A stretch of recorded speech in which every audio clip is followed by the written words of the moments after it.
welcome to the Northland Artists Conversation. My name is Mark Kelly. I am your host, and producer Andrew just hit his head on the microphone.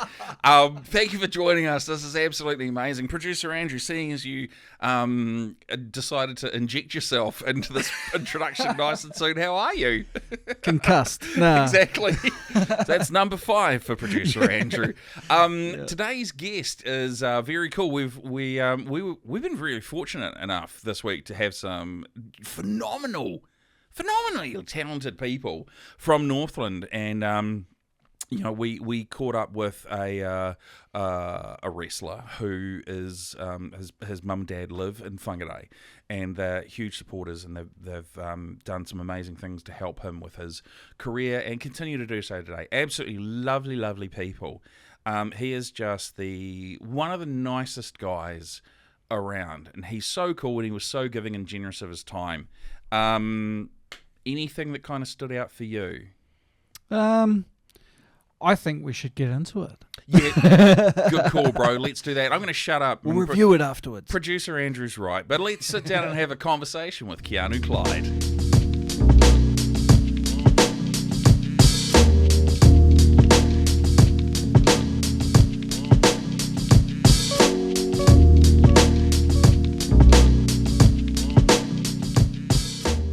Long-form podcast. Have you ever done any interviews or anything along those lines at this sort of level? Absolutely not at this level. The most I've done is my webcam in my auntie's office. It's awfully specific. Yeah.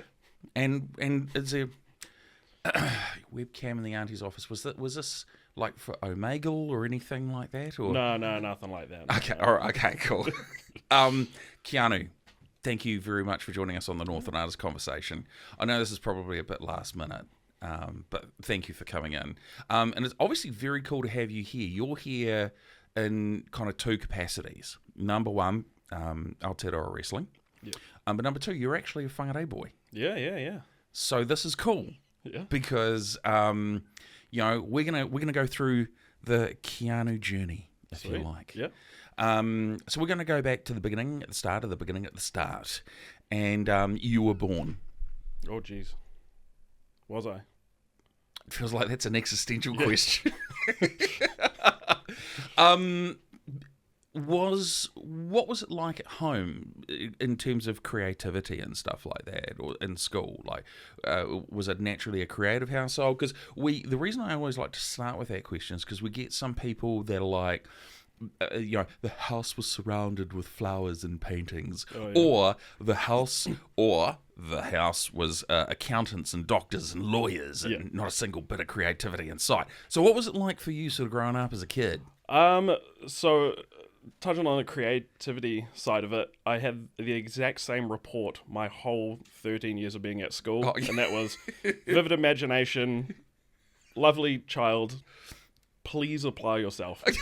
Needs to focus. Yeah, it needs to focus. And I was like, maybe that, was a sign of something. But yeah, home was cool. Mum and dad were always like massively into books. So I grew up massively into Lord of the Rings and things like that. Oh, so wow. I just wanted to read and be creative. Dad, bit of a musician as well. Yeah, wow. Super into it. So just everything was creative for me. And then I grew up in the 90s, so obviously like Dragon Ball Z was a big thing for me. Yes. Probably tied in with the wrestling a bit as well. All I wanted to do when I got home from school was just beat up my brothers and also get beaten up by my brothers. Well, that's often how it works, right? Yeah, well, that was. Yeah. I always thought it was cool when guys would get, like, I never liked Superman that much because he would always just beat people up. But just watching Batman get his ass kicked and then still winning at the end of the day, that was cool.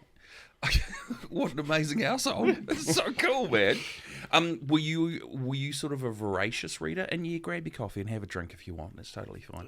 It's so far away. Well, the good thing is you can do this. I know. Yeah. All right. Just lean forward. Yeah. Oh shit! Look at that. I know he's like a podcast veteran now. Were you a voracious reader growing up? Was it like, did you just consume books?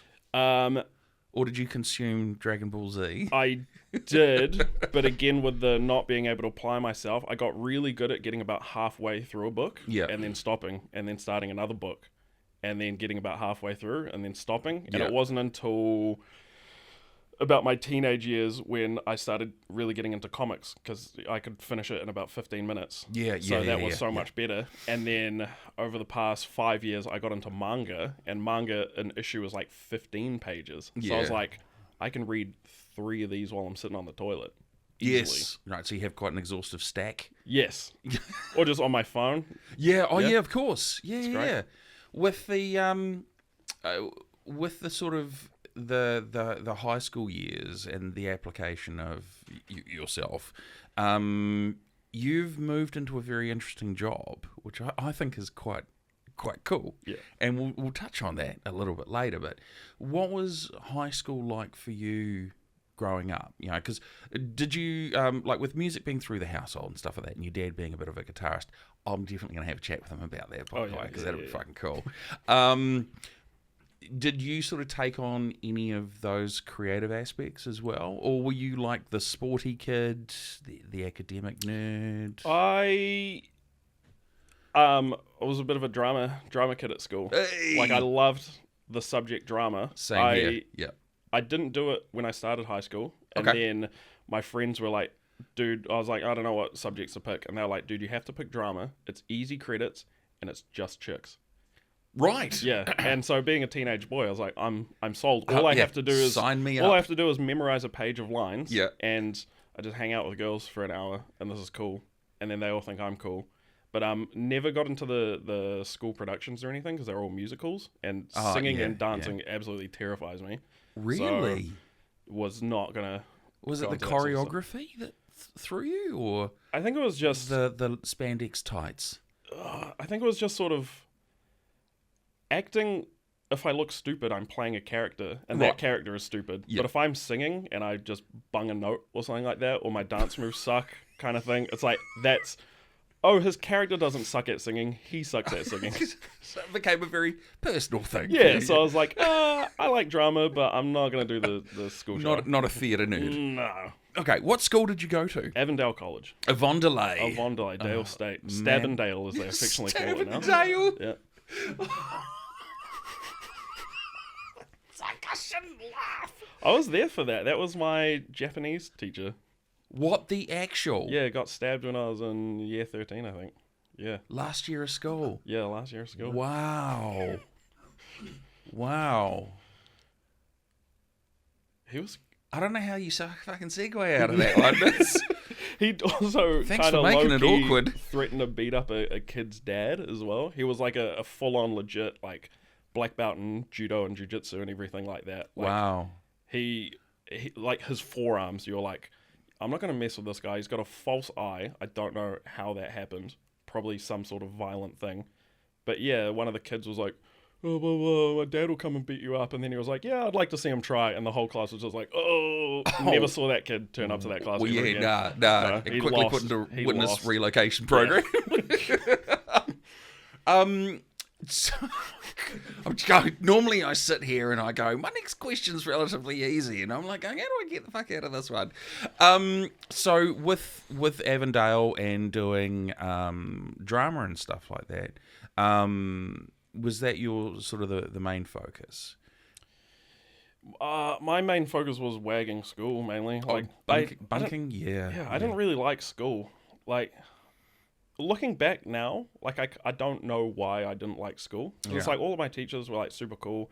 I had in year 13 I had a science biology teacher, and he was in like a hardcore punk band, and he was like looked like a kind of nerdy dude. Yeah. And then on a school trip one day he didn't wear his long sleeve shirt with tie, and he had short sleeves on and just full sleeve tattoos on his arm. And I was just talking to him about him like with Black Flag and stuff, like the whole school trip. And I was like, this guy's cool. So I was like, all of my teachers, I really liked them. Yeah. Like, most of the subjects, I was, like, interested in them. I could, like, pick things up really quickly without having to study. But just for whatever reason, I just hated school. I was the same. I loved school, and in fourth form, I discovered bunking. And then halfway through fourth form, I discovered that I had the ability to forge my mum's signature. Oh, nice. So the notes were legit. Yeah. And I just seemed to develop... conjunctivitis quite a lot. I had a real fucking state of it there for a wee while. Unfortunately, Mark's got conjunctivitis again. Signed. I can still do Mum's signature as well. Mum also didn't help with my truancy. Like, if there was like a Royal Rumble or a Mania on, she was like, well, you can't go to school. Yeah. It's the first live pay-per-view in New Zealand. It was Yeah. the 2005, 2004 Royal Rumble. Yeah. So she was like, well, to pick you up from school. Mum was an enabler. She definitely was. All of my friends knew. I got like a note from the office that I had a doctor's appointment. And they were like, fuck you. Like, we don't know what you're doing. Like, it's like, see you guys. Yeah. When did the interest in wrestling start coming about? Like back in the ancient times when it was on Channel 4. Careful, because I'm 50. Not so much for you. Thank you. Yeah. Fuck.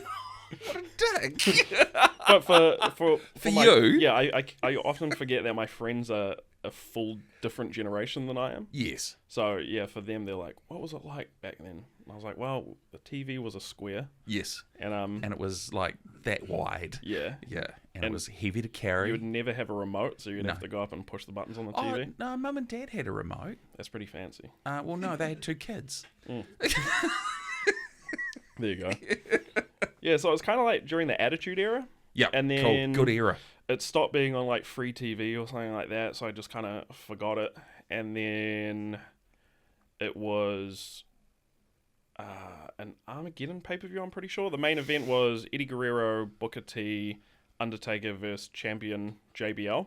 Oh, and wow. It was on like around Christmas season. Yeah. And my mum was like, oh, wrestling's on. And I was like, oh, yeah, I forgot about that being a thing. And then so she made me watch this pay-per-view and just immediately fell in love with it. The SmackDown vs. Raw games were out then, so it was great. And then sort of piecing together when I stopped watching wrestling and when I started watching wrestling, it was pretty much the exact time span of Brock Lesnar's first run in WWE.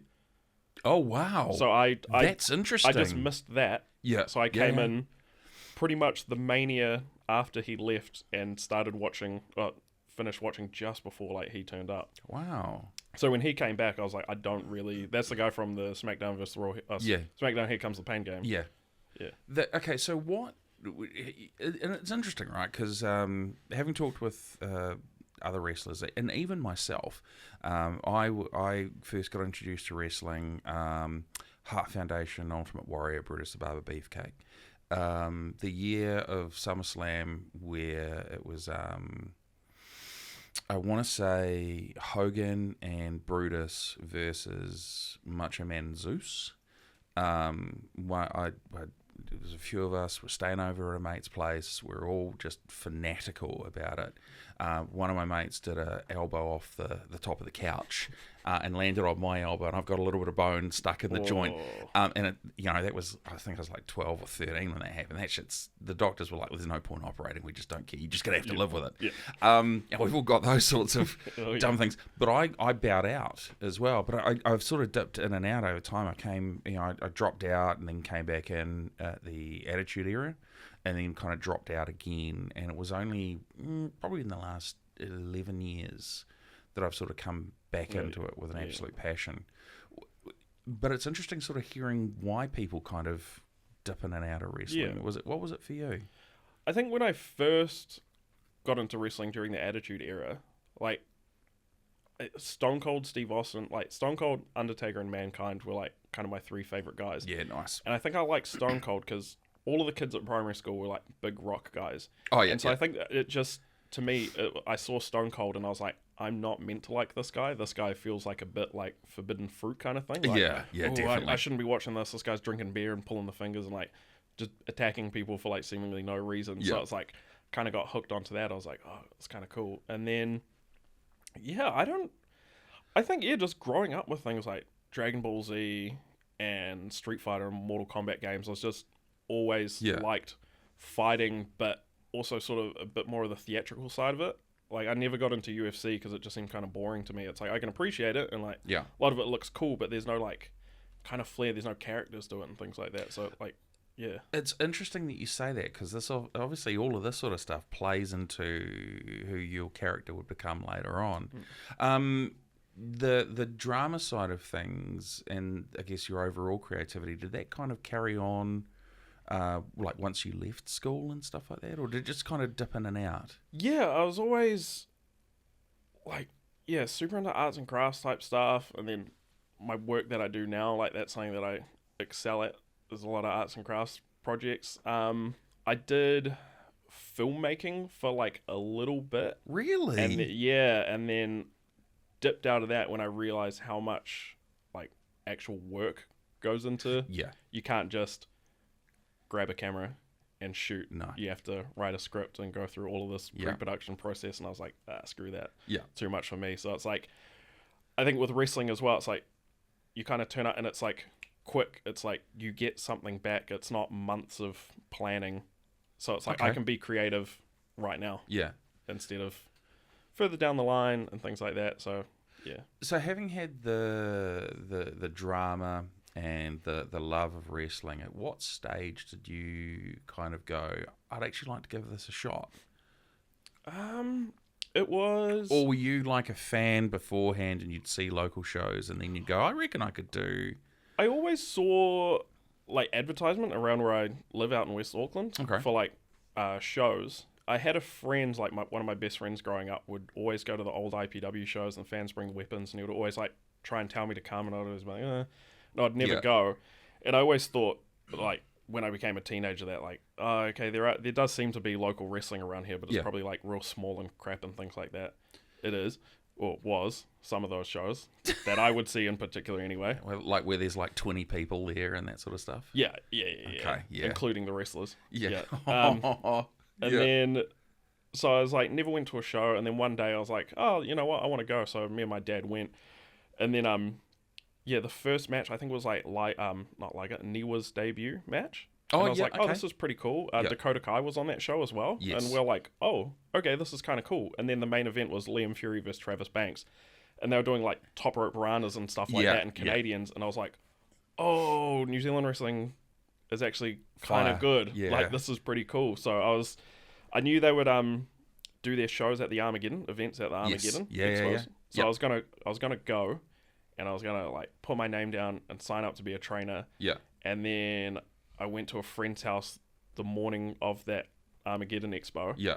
For a barbecue, got shit-faced hammered, and didn't go. So I like missed my shot. Small blessing in disguise though, because it turns out the head trainer at that time was not cool, and I would have immediately like quit. Oh, really? Wrestling. So yeah, I ended up signing up like a year and a half, 2 years later when I saw just an advert on Facebook. Oh, wow. So yeah, I'm kind of glad.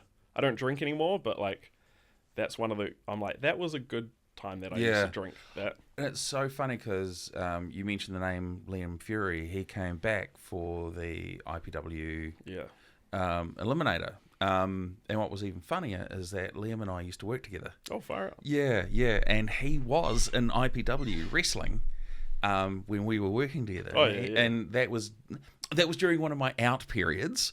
And he was telling me all about it. And I was like, it's fucking wrestling, bro. Yeah. We all grow up at some point. But then I remember seeing he would show us some of the videos. He'd be like, check out what I did on the weekend. And it's just like flippy shit. Yeah. It's just like, really? Okay. Degree in gymnastics. What a wimp. But actually seeing it in person, it's a completely different thing. Oh, yeah. He's a beast. So the wrestling training for you must have been quite interesting because you don't start straight in character development. You start in a lot of the fundamentals. And were you a sporty kid growing up? Not really, but I could pick things up quite quickly. Okay. So I like played a bit of soccer, did swimming until I kind of got to a competitive level, and then I realized that I don't actually have to do this anymore, so I immediately quit. But so once you get good, you're like, fuck it, I'm out. Yeah, I was like, I remember specifically as well, one of the older kids like told me to punch him in the arm, so I punched him in the arm really hard, and then the swimming instructor was like, well, if you don't want to be here, just go. And I was like, I didn't know that was an option. Yeah, okay, see ya. I can do this. And then I just quit. So it's like I would dabble in sports, like school sports. I would always be like at like a primary school level, like really good. They would always want me on the team because I could just look and be like, oh, you just do that. Okay, sweet, cool. I'll be on the team and be one of the slightly better players. Wow. But never like club level sports or anything like that. I just couldn't be asked being committed to anything like that. So I think being able to quickly adapt to sports helped me with my wrestling early on, but then I kind of hit a ceiling, and I kind of felt determined. Like, I'd already told people, like, oh, I'm going to be a wrestler. So I was like, okay, I'm going to actually have to, like, really apply myself now. Otherwise, I'm going to look like a bitch for quitting after I've told people, like, I'm going to go to the WWE. So, yeah, suck it. It's like, well, shit, okay. Yeah, now I have to try. Crap. Yeah, I know. It's the one time you go, oh, I shouldn't have just said anything. Yeah. Was wrestling once you sort of made that choice, was that your, like, sole creative outlet? Yeah, pretty much, yeah. Because it's not just like dudes running between ropes and like doing shit. There's actually a lot of drama. There's a lot of character work. There's a lot of storytelling that goes on behind it. Is that sort of what's kept you active in it for the long period of time? Yeah, absolutely. Like, the more I learn about wrestling, the more I fall in love with it. Like, because when I started, I just thought, oh, it's just moves. And it's like, okay, but why are you doing that?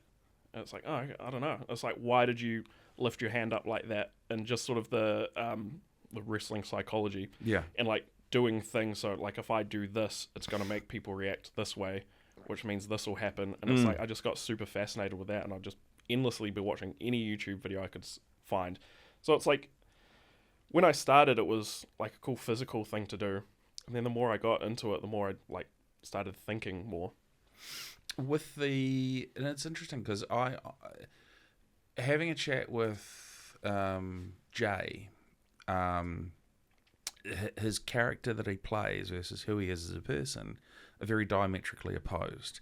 He doesn't say anything in the ring, but he's incredibly talkative in person. And you either have that, or you have people that just take their personality and kind of ramp it up. Yeah. Where does that sort of sit with you? Because it's very character driven. Yeah. I always think when I'm in the ring, this is me if I didn't have to deal with the consequences of my own actions.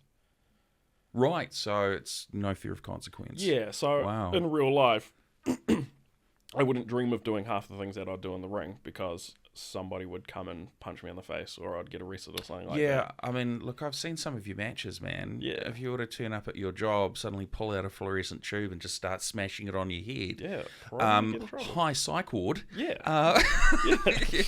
Welcome to the white padded jacket.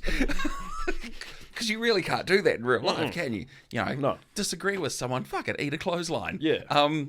But these are societal norms, right? Yeah. There are some people that will do that type of things, but not. Yeah. That's the exception, not the rule, right? Yeah. Okay, so obviously you're here now, and I'm talking with Keanu. Or is it like slipping on a character when you're getting ready to go out and perform?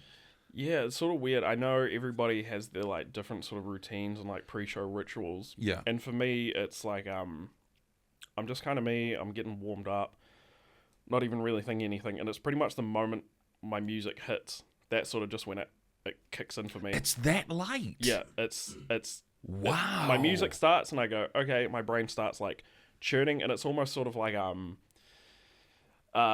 people bungee jumping, when it's like when do I jump? And then they just get pushed and, well, it's too late now, it's on. So it's kind of like, for me, like, half the time I'll be holding the curtain ready to burst through, and I'm me, and the moment I just kind of barge through, it's an instant. That is really fascinating. And the reason I say that is because, like, being an actor myself, and having a degree in drama and having done, shows over the years, there's always like a certain point in time where I'm like either putting a particular piece of my costume on, or makeup, where it's like, cool, I've kind of become that character, but so late in the piece. Yeah. Is that because you're so comfortable and familiar with the character now? Was it always like that? No, it definitely wasn't always like that. And it's something that's still growing. Like, I'm not, I'm here now. Like, I'll stop. I'm always trying to do something better. It's like, I think everything I do sucks. So I'm always trying to improve. So really, maybe it's something that'll happen later. Like, I'll be able to switch into my character. Yeah. earlier on during the day or whatever like that. But yeah, at the moment it's just there, and it's like maybe that's why I have such a hard time. Do you have imposter syndrome? Promos. Oh, definitely, yeah. Okay. Absolutely. Really? Yeah. What? And as in, I shouldn't be up here. I don't know why people are cheering. I'm like, out of all of the people that are in the ring, I'm the worst, or what is it? Yeah, pretty much. Like when I have people tell me that I'm one of the top guys in the country, I'll kind of be like, hey, yeah, I am. Yeah, and then thanks, in my head, bro. I'm like, Yeah. like the fact that I won the NZPWI award 3 times in a year. Like I think one other person has won it twice, and I've won it 3 times in a row. And I'm like, yeah, that's cool. And then in my head, I'm like, are these people fucking dumb? Like, why are you voting for me? I'm shit. I don't do anything. I come out, I hit like 3 suplexes, and I go, and that's it. Like I don't get my own appeal, which is really weird. And I don't know, maybe that helps me out, but yeah, I definitely have imposter syndrome. The first time I won the IPW Heavyweight Championship, I won it, and like after the adrenaline sort of wore off, I was like, cool, so people are gonna stop coming to these events now. It was actually Candy Lee who like told me. She was like, oh, you've got imposter syndrome. She was like, yeah, I had the same thing. She was like, you'll be fine though, and she like kind of talked me through it, like calmed me down. But yeah, for pretty much until I lost the bout, I'd always kind of like peek through the curtain before the show started, and I'm like, why are there people here? That's weird. One of the organisations that proudly supports the Northland Artists Conversation is Creative Northland. I'm going to take just a moment to talk to you guys about it. Creative Northland have been absolutely vital in helping this project get off the ground through its infancy and all the way through to where we are now. We couldn't have done what we've done without their assistance. What we suggest is that if you're a creative person and you haven't heard of Creative Northland, we highly recommend that you reach out to them. Creative Northland, simply do a Google search. They're the top result. These guys are wonderful. They're all creatives in their own way, and they're all very, very well respected throughout the industry that they work in. They're very hardworking, absolutely committed and dedicated to helping the creative people throughout Northland, whether it be through simple things like starting up a project, all the way through to putting on like an exhibition, for example, all the way through to working out how they can start turning what they do into a business. It's all free advice. They give really, really good guidelines and helpful assistance to make sure that you, as a creative, are able to get the most out of what you do. Creative Northland, highly recommend them. Check them out. This is really interesting that every artist we talk to has got imposter syndrome to a certain degree, right? Yeah. Some people have got like a little bit. Some people are like, we had a lady on earlier in the week, and she'd been doing like paintings of oil and watercolors for like 20 years, and it came time for her to do her first exhibition. She was like, no. Yeah. And then it was like, well, you've been doing it for 20 years, and yeah, but I don't want to exhibit it. It's all mine. Just don't touch me. Just leave my shit alone. And you're kind of right up there as well, which is fascinating because as someone who has been coming for the last show this year will be 3 years that Sean and I have been coming to the events, and you know, we saw you as part of the faction control with Jake Sheehan when all of that was sort of separating.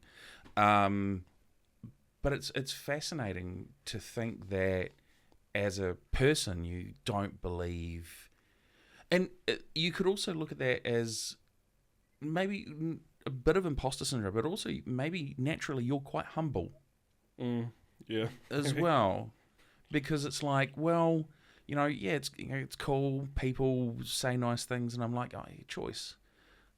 Not really, but okay, that's fine. You know, I think that's interesting because wrestling itself is larger than life personalities.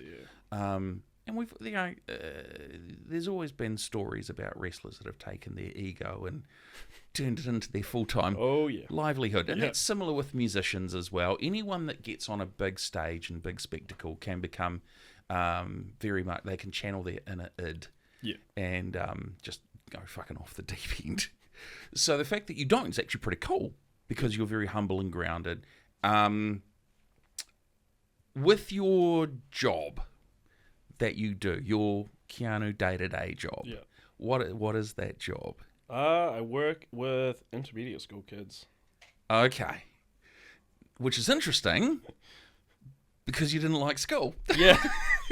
And now I will refuse to take a sick day. Like I think so far this year, definitely this year, I technically have an above 100% attendance because I actually went into work on days that I wasn't supposed to. They back paid me, which was super awesome. That's cool. But like I was like, oh, I can come in on this day if you guys want. And they're like, oh, sweet, yeah, cool. So for up until the start of term 4. Yeah. Or term 3, I had an above 100% attendance at work. That's brilliant. Yeah, it's awesome. Now, how does being a teacher, like, do the students you teach, they know? Oh yeah, they all know. Yeah. Okay, have any of them come to shows? Yeah, quite a few of them. Really? Have come to shows. And how do they reckon? They're like, sir. Yeah, it's weird. I think I saw you do that shit with the nails in the head. What? What? I show my boss this as well. I'm like, oh, this is this gnarly deathmatch thing I did on the weekend. And she's like, oh, that's cool. And I'm like, you don't have an issue with this? Like, I would completely understand if you're like, hey, can you maybe not do deathmatches anymore? Yeah. She's like, this is brilliant. No, this is great. We're like, whatever you do on the weekend, that's up to you. And I'm like, some of the kids here, like, follow my social media. Yeah. So that's why I have to kind of tone it down. Like, I don't swear as much on there or, like, talk about how I like naked chicks and stuff anymore because I'm like, ugh. Well, the landscape's changed a bit, right? Exactly. Yeah. What you could do 5 years ago, you can't really do a lot now. It's very, very different. So, and the kids are all cool with it. Do they like go, sir? What did you get up to on the weekend? Yeah. They're always asking like questions about it and things like that. It definitely helps if I have to like break up a fight at lunchtime. Usually, no one's gonna mess with you, right? right? No. Usually, it's just the snap finger, oi, and then it's like. Yeah. It's like, what do you think I'm going to do? Like, just curb stomp you on the carpet? Like, I'm not going to do anything, and some of you are bigger than I am. Oh, yeah. That's hilarious. Yeah, some of the staff, I need to get leave for a show coming up. But, the principal and deputy principal at the school are, like, massive marks to me. I came into work as soon as I got the AW tracksuit. Turned up to work in that, and the principal almost like jumped out of his like skin. He was like, "Oh my god, this is so cool!" Doing Macho Man like impersonations at me and stuff like that. So, yeah, all of the staff like I think it was like awesome as. I like walk around with my belts at like lunchtime duty and things like that.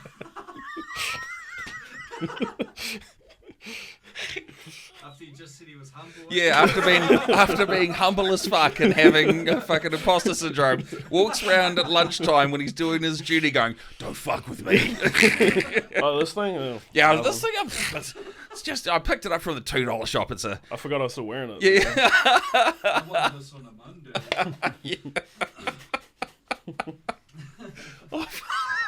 I can't get. That's legendary. I couldn't see anyone else like doing that. Like most of the other wrestlers, they've all got like jobs of some description. Yeah, they're all boring. Yeah, exactly. You know, they couldn't turn up in their like suits or anything, roll into the corporate office, go, "Oh yes, if I won this on the weekend." Well, I mean, why couldn't they? What's stopping them? Well, I don't know.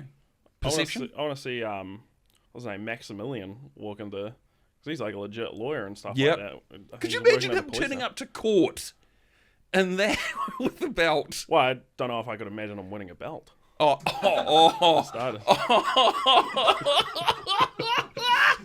Shots fired. Shots fired. No, I can't say that. It's a bit too soon. Don't hold your neck while you say that. It's terrible. Anyway, okay, so Horus is a big deal. The character Horus is a big deal in New Zealand wrestling. And the character's got some very interesting nicknames. Would you care to rattle some of them off? I think my favorite of all time was the Duke of Tits. That was like a thing a while, Really? like 4 years ago when I was a different time. when I was just starting to become a goodie. Duke of Death, Duke of Deathmatch. I think I'm transitioning to just being the Duke now. Deathmatch Daddy. Yes, I have heard Deathmatch Daddy. That's My mum owns a shirt with that on it, which is kind of fucking. a little bit unsettling. We'll chat with Mum sometime. I think one of the teachers at my school has one of those shirts. What? Deathmatch Daddy? A dude teacher? Like, Oh, I'm like, oh hell my yeah, man. God, okay, I was cool. like, you got to wear that into work, like last well, day of term, man. Yeah, yeah, maybe that's, he wears it for his, does he have kids of his own? Yeah, Okay, maybe it's for that reason, not because he wants you to be his daddy. could be. I don't know. That's, yeah. Whatever, dudes. Hey, look, if he fucking paid for it, who cares, right? Money's money. $20 is $20. Exactly. It's like people when they do all the CD things where like an artist is controversial and they buy all the albums and they roll over them with a steamroller. Yeah. Marilyn Manson was like, I don't give a shit, you bought the CD. Yeah. Fuck, that's money in my pocket, who cares? Yeah. So what is Keanu's plans moving forward with the Horus character? Oh, like I don't even mean like promotion specific. Yeah. I mean like in general. I think I'm going through a bit of a slight shift at the moment, just sort of fine tweaking things here. Yeah. Big goal for me is more overseas, but in terms of like What overseas are we talking though? Because there's various levels. There's Australia across the ditch. There's England, where a few wrestlers have gone. I don't know why you would go there. Well, I don't know. Well, yeah, dick. There's obviously America, Yeah, but then there's also Japan. yeah.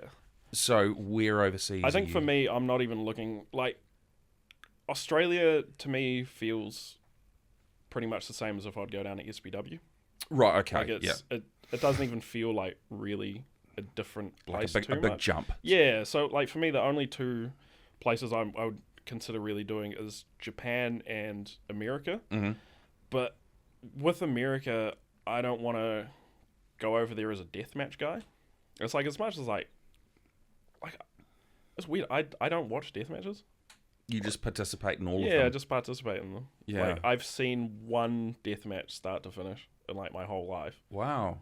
They're just not my cup of tea. Okay. And the more I get into sort of like the wrestling psychology side of things, the more I'm like, I don't actually really want to do death matches too much anymore. So I'm kind of, I feel a little bit like Johnny Depp during at the start of his career when he kind of got like boxed into being a young kind of good-looking guy, cute heartthrob actor, and then he started doing a whole bunch of weird shit. I feel like I don't want to get pigeonholed as a deathmatch guy. You just want to do the weird shit. Yeah, I just want to do the weird shit, Okay. which is normal shit. Yeah, Like I don't want to get pigeonholed into being a weird guy.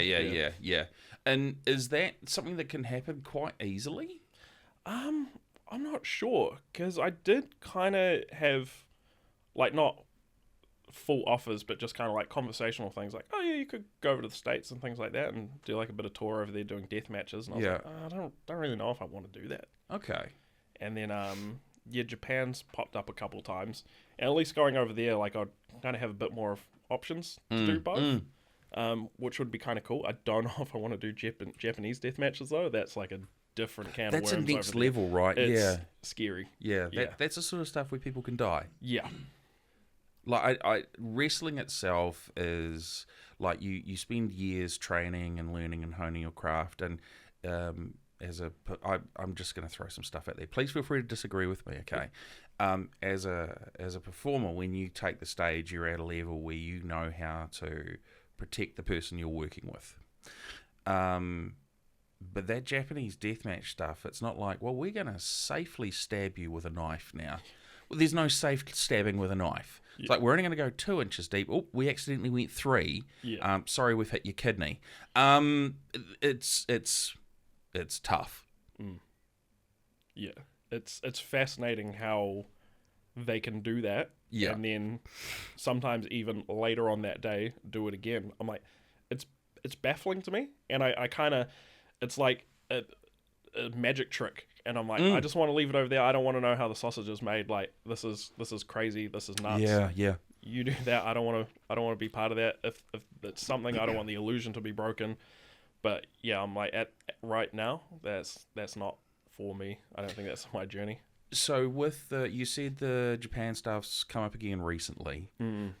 Is that something that you are sort of preparing to explore, and then how does that affect your career overall? Because you would need to, school kids would need to go. Yeah. What do you mean? Motherfucker, I'm not talking about Anakin Skywalker in the Jedi Temple type go. What the hell, man? You sick bastard. I think I would have to go. The kids can stay there. Kids, yeah. I would be you would. Well, I mean, the kids would have to go, and you could no longer teach. Yeah. Well, I think I've got enough goodwill at work and, like, my school being surprisingly supportive of it that they would be like, cool, you need 3 months off for a tour or whatever? Cool, sweet, we'll see you next year. Like, Wow. I honestly don't think it would be an issue for them. That's very cool, man. There's not a lot of employers that would be that understanding. No, yeah, it's like the whole senior leadership team. Like, yeah, it's pretty. Yeah, I think so. Yeah, I might be wrong, but I'm pretty like certain. If I was like, hey, I'm gonna have to take some time off to go overseas, they'd be like, absolutely, take it, please go. Like, yeah, and all the kids would be like, go, and then come back, and then tell us all the shit you did. Yeah. Yeah. I'm like, absolutely I did. We're not going to get any work done for the first week I'm back. I'm just going to be showing you little clips off my phone. See, that guy stabbed him with a fork in his head. It was sticking out. Yeah, and it was like free. You could just like right in there. He ate eggs with that after the match. It was fucked up. Outside of wrestling, do you have anything else that you do creatively? No. Please say yes. I wrestle, I gym, I teach. That's my life. I'm so fucking boring. Like, I feel like my creative outlets outside of wrestling is literally work.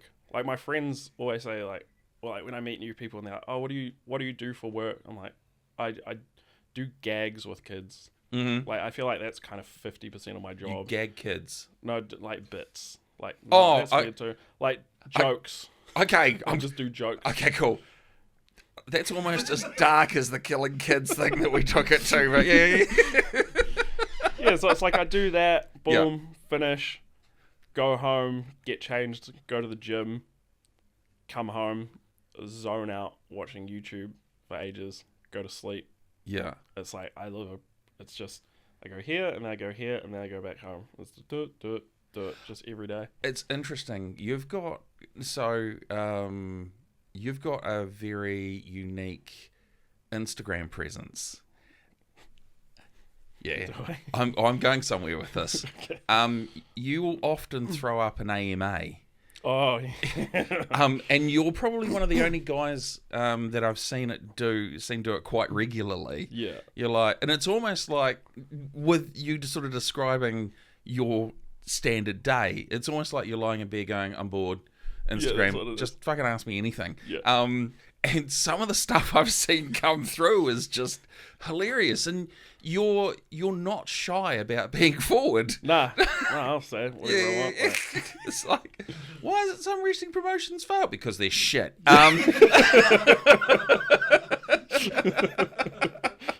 And it's hard to tell whether you're being Keanu or if you're being Horus, or it's just like a fucking hybrid blend of the two where there's no filter. Yeah. And just everything's coming out. Like, it's interesting. It's like, why won't you date me? I don't know if I know who you are.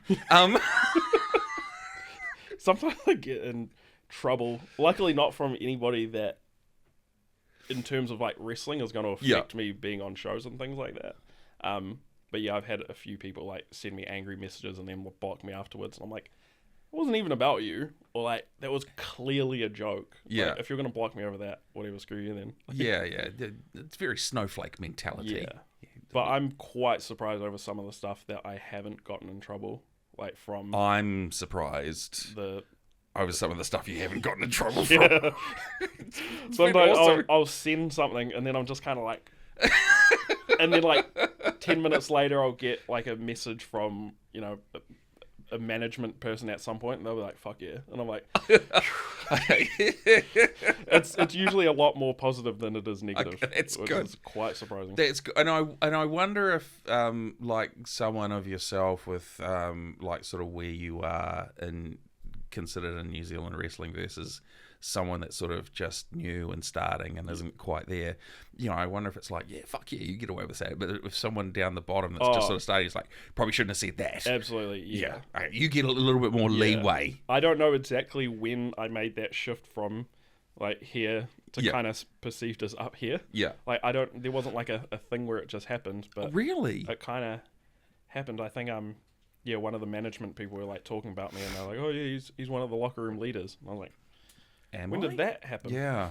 Well, and it's interesting. So I'm going to throw it right back to sort of what we were talking about earlier, and you were talking about your love of Stone Cold. Oh yeah. The anti-hero. Yeah. But that's Horus. Yeah. He is the great anti-hero. He's the one that, like, you... Man, I think I saw your change when your intro music changed, because then everyone else's perception of you changed. Like, I gotta make sure I got this right. You were part of Control, and then that all went sideways. But then you started coming out to Pantera's Walk, and then you would fluctuate between that and, was it Rain and Blood? Yeah, I use that for the Fans Bring the Weapons match. And you can just see the crowd fundamentally get ready to lose their collective shit. Yeah. And I almost look at it and going, well, that music change is... By the way, Pantera, if you're listening, don't worry about it. It's all good. It's New Zealand wrestling. It's fine. Please don't do anything. I've loved you guys for years. I wholly endorse the choice of song as well. But it was almost like there was a point where you started using that song, and then everyone was like, oh yeah, he's the guy. Yeah. It's kind of a funny story. Like, I tell my friends and like some of the guys coming up, but I wasn't supposed to be a good guy. I was the good guy. I hate using good guy and bad guy. Yeah. Like, I was just a bit more of a crowd favorite outside of IPW, and then at IPW I was Jake's henchman, basically, like the second in command guy. Yeah. And then, like, I had a match against Alex Savage, and I was supposed to be the baddie in it. I was supposed to like cheat to win. And then before the match, I went, fuck that. I'm going to do what I want. So I just literally went into business for myself, went out there, wrestled, hit a German suplex. Alex Savage was down. And then I just wasn't kicking him. And he told me this immediately after the match. And he was like, yeah, you like German suplex me or whatever. And I was lying there and I was like, where the fuck is he? And then I rolled over and I just see you out of the ring hugging kids in the front row. And I got back in and just started kicking him in the fucking head. And then after I was just like, nah, I'm going to be crowd favorite guy. And then so it just happened like that. And then I got backstage and it was kind of, I was like, oh, I'm probably going to get in trouble for this. And everyone was like, yeah. I was like, oh shit, okay. And then and then I started, I think, the transition when I started coming out to Walk as well was the moment that people were like, oh fuck. Yeah. It's such a hugely impactful song. I remember hearing it when I was in my 7th form of high school, and it was a massive song then. Oh yeah. And that song got me into Pantera. So when I saw you using that, I was like, oh shit's about to go down.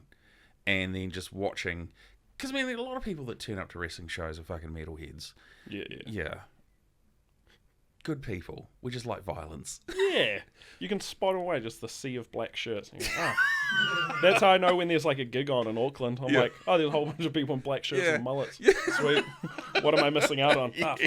Yeah. Oh, damn, an Archspire in town. What the hell?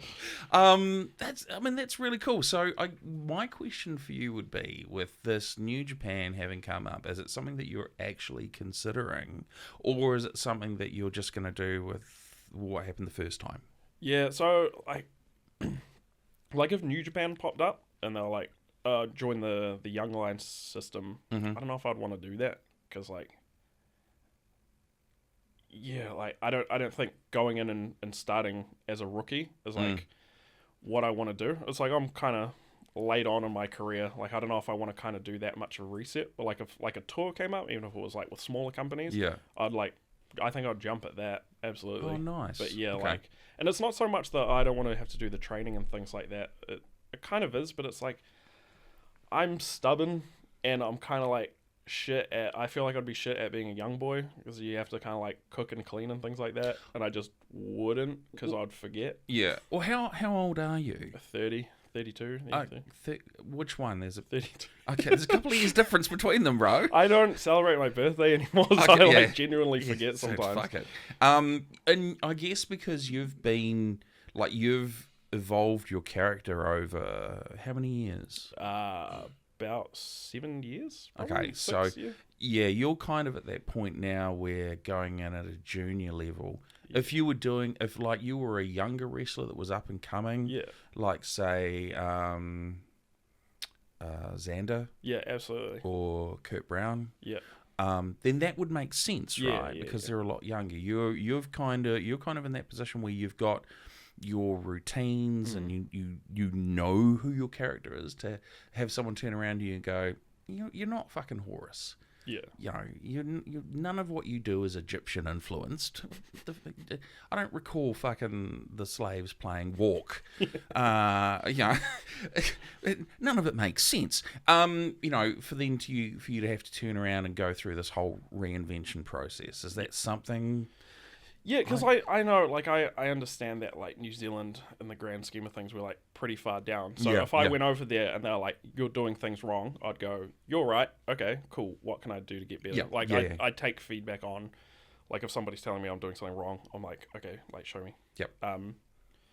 But yeah, and also, like, I don't know, I might want to go, I'm kind of more focused on helping the guys here at the moment. Right, okay. Like, my ultimate goal would be, like, and I tell them at the Tuesday trainings that I take, is like, my goal is to, like, my shoot for the stars goal is to get, like, Xander Taylor on NXT.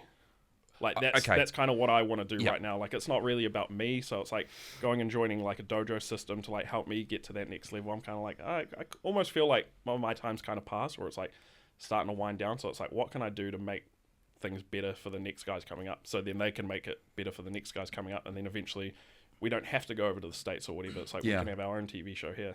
So essentially you're doing in wrestling what you do as a day job. Yeah, pretty much. It's full circle, right? Just, yeah. Isn't that crazy though? Yeah, you went from being the kid that was like needs to apply himself to being like, no, you need to apply yourself. Yeah. It's kind of weird. I'm just doing things that I don't like.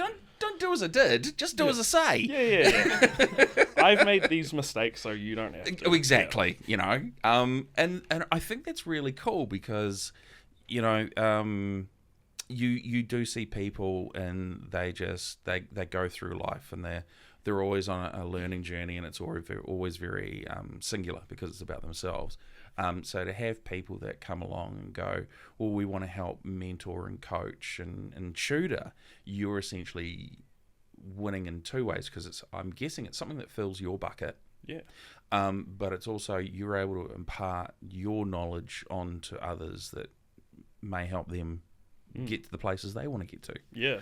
And I'll say this, and again, please correct me if I'm wrong, but if someone had been able to do that for you earlier on, you might be in a very different place from where you are now. Yeah, I think probably definitely. Like, Hanare is definitely a person who I talk to like a lot about helping me out, and it's like, damn, if I had this like 7 years ago or whatever. Yeah, it'd be a very different story, right? Yeah. And it's like I started wrestling like fairly later, so somebody like Xander, who was still legally a minor. He's 17, like, right? I think 16? Yeah. So it's like, there's so much here that we can do, and it's like, don't listen to, I will tell him to his face, I'm like, this person, don't listen to that person, they're fucking stupid. Right, like, okay, yeah. I'm getting my information from a pretty good source, man. Like, I'm trying to help you out here. Yeah, and I think that's very cool that people that have left New Zealand are coming back and sort of giving back, right? Because there's not only Hinode, there's Fale as well. These are guys that have had international success, and they're coming back and they're giving, and you can't argue with that. Yeah. Because, like, I was taught by people who taught themselves, pretty much. Yeah. So it's like the wrestling generation in New Zealand is not very deep. Yeah. Well, it's a relatively, like, even though we've had, the Warner Cup and all that sort of stuff, the history of NZ wrestling is still relatively recent. Yeah. Man, you've got some exciting times ahead of you, though, bro. Yeah, I think so. Card subject to change. Card subject to change all the time. I hear one thing and I'm like, I'll believe it when on the day of the show. Happened. Yeah. After it's happened. Before, Yeah. I'm like, Hey, Keanu, thank you so much for being on the show with us, man. This is really cool. I know it was a bit of a last-minute thing for you, but the fact that you're a Northland boy, because Mum and Dad live here, and I catch up with them at damn near every show, and their commitment to the travel and food and stuff like that is just phenomenal. Yeah. It's so cool. So thank you very much for coming in and sitting down with us, dude. This has been amazing. Man. Thank you. Well, there you go, everyone. Keanu Clyde, known as Horus, that's his ring character. Man, he came up with some of the best nicknames. Duke of Death and what was the other one he has a t-shirt? He mentioned it? Daddy. Deathmatch Daddy. That's Deathmatch Daddy. Producer Andrew, kia ora. Hello. Hello again. Hello. For you, what was some of the takeaways out of Keanu's podcast? Oh, I just cracked up at the first half's all about imposter syndrome, and the second half's all about how he walks around with the belts at lunchtime at the school he works at. So, confused much? Nah. No, it was really cool to hear kind of how he got into. It's quite funny how people get into wrestling. Having done 2 today. Yes, this is the and first one. Yeah, the 2 kind of different ways people got into wrestling was quite interesting. So yeah, I think for me the big thing is was actually learning about Keanu as the person. I've been fortunate enough to work with him through some other wrestling companies, and actually kind of helping him with promos and stuff like that. And it's just been fascinating to learn who he is as a person and kind of the, his backstory and even the energy that he puts out as well. He's super chill. He's very, very chill. Whereas if you watch him perform, he is like he's quite intense. He is the opposite of chill. He brings the intensity. Yeah, he's all business. Yeah, absolutely. And it's funny because he does wear business socks. Shout out to Flight of the Conchords. It was just so cool. He was gracious enough while he's up here to come in and sit down, former whangare, I can't say former whangare boy because he didn't actually grow up here, but his mum and dad are here. He spends time here as well, and it's very cool. I think his brother's up here as well. The whangare connection. It is, not quite Kermit the Frog, but pretty close. Maybe Tunny Father Dragon. Yeah, we'll get him to sing the whangare connection. Why are there so many songs about whangare, and what's on the other side? I've written half of them. We can just go down the path now. That's so stupid. All right, so I'm going to get back on track because this is one of those things that could just deviate so very quickly. If you want to check out more of what we do, please, we would love to have you join us on this journey. It's always amazing. For visuals, you can find us on Facebook, Instagram, YouTube, all Northland Artists Conversation. And for audio, it's Spotify, Apple Podcasts, and YouTube Podcasts. Again, Northland Artists Conversation. And if you wanted to make your life even easier, just open up a webpage and type Northland Artists Conversation. We're there. You'll find us. There might be like the YouTube and the Facebook and the Instagram. There'll be the article in the Northern Advocate of producer Andrew and myself of when we first started, and a bunch of other things as well. So, including some of the videos of the performer guests we've had on. So, yeah. Good way to do it. Northland Artists Conversation in the internet search, the search of the web. But if you're a former guest or you'd like to be a guest on here, please feel free to reach out to us. Either through our social media, just flick us a message. One of us will get back to you, or email us. The email address is hello@northlandartistsconversation.co.nz, and our amazing admin Michelle, she will take care of it. She'll get you locked in, we'll sort out some dates and times, and we'll go from there. This is a great platform to celebrate the creative and artistic people that we have in Northland, and we are so truly blessed to have had as many amazing guests as we have, and also the amazing guests that we've yet to talk with and take the opportunity. So thank you very much. I'm going to flick back to the wide camera. Producer Andrew. Yeah, you weren't expecting that, were you? Oh, I was. Well, why don't you headbutt the microphone? Just give it a nudge. Concussion number 6. Add it to the list. Pretty much. You know, this podcast is going to come out sometime in November. Yeah, we are well ahead. We are Looking at the calendar right now. Exactly. We've banked a lot, and Yeah. it's really awesome. And thank you to everyone that's been on this year. It's been absolutely amazing. Yeah, the quality's been really good. Like, I was sitting here watching the podcast we just filmed, Yes. and I was like, man, we've had such a good range just this week alone that it's Yeah. going to be, there's something for everyone over the next 3 months. So it's pretty cool. 100% there is, and you know, there's and the cool thing is like when we're talking with podcast guests, they're like going, you know who'd be Yeah, cool, yeah. and they're kind of referring people as well, Yeah. and that's Name dropping. It is that they name drop in the podcast, and then they go, It's on you now. yeah, well. It Not is. you, Not but me. on them. On you know what I them. mean? Yeah. Yeah. It's just so crazy. So Yeah. super looking forward to seeing who else pops up, because Yeah. it just sounds like there are just these amazing little pockets of ridiculously creative people. Yeah, especially since like for a while there we were like, oh hell, we've exhausted a lot of artists. We have, and then yeah. like now it's been like this week alone, 7 in 6 days. Yeah, So yeah. quite cool to kind of be back in the game in a big way. Absolutely, and it's refreshing and it's invigorating as Yeah. well. So anyway, look, on behalf of myself, producer Andrew, on behalf of editor Lee, engineer Steve, and our wonderful admin Michelle, thank you very much for joining us on the Northland Artists Conversation. My name is Mark Kelly, your host, and I will see you guys real soon.